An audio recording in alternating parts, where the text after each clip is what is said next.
Parfois, on lit les proverbes, on a l'impression que ça promet beaucoup de choses, mais ça marche pas trop dans la vraie vie.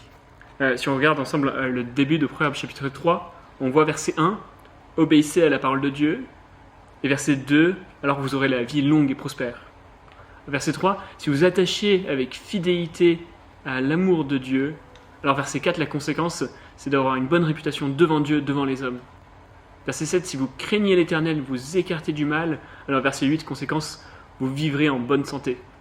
Verset 9, si vous donnez à Dieu la meilleure part de vos possessions matérielles, alors verset 10, vous deviendrez riche. Ça, c'est des bénédictions qui sont vraiment impressionnantes, mais est-ce que vous ressentez aussi la tension ?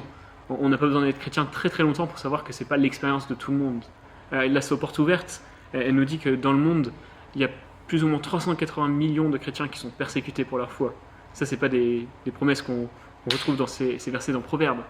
Ça veut dire qu'il y a un chrétien sur 7 qui est persécuté dans le monde.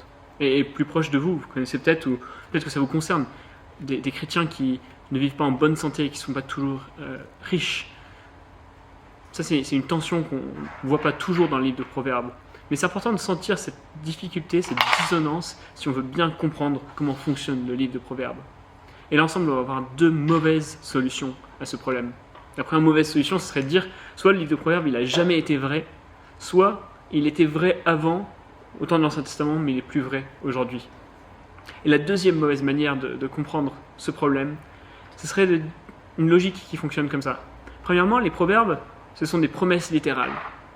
Deuxièmement, Dieu tient toujours ses promesses. Donc, on se dit, si je lis ici la promesse d'une bénédiction et que je ne la vois pas dans ma vie, c'est que je ne dois pas faire assez pour qu'elle se réalise. Il faut que je fasse plus. Si je fais plus, alors Dieu va me bénir. Ça, c'est le raisonnement qu'on retrouve chez les gens de ce qu'on appelle l'évangile de prospérité, ou on devrait peut-être dire le pseudo-évangile de prospérité.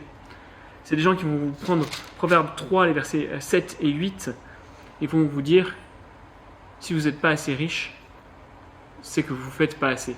Si vous n'êtes pas en bonne santé, c'est que vous ne craignez pas assez Dieu.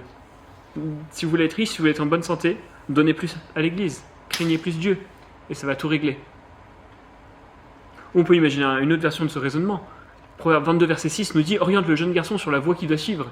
Même quand il sera vieux, il ne va pas s'en écarter. » Ou pour paraphraser, ça nous dit « Si vous donnez une éducation chrétienne à vos enfants, alors quand ils seront grands, ils seront aussi chrétiens. » Et donc les gens vont dire « Si des enfants se détournent de la foi, ça doit être de la faute aux parents. » Mais ce n'est pas comme ça que fonctionnent les proverbes.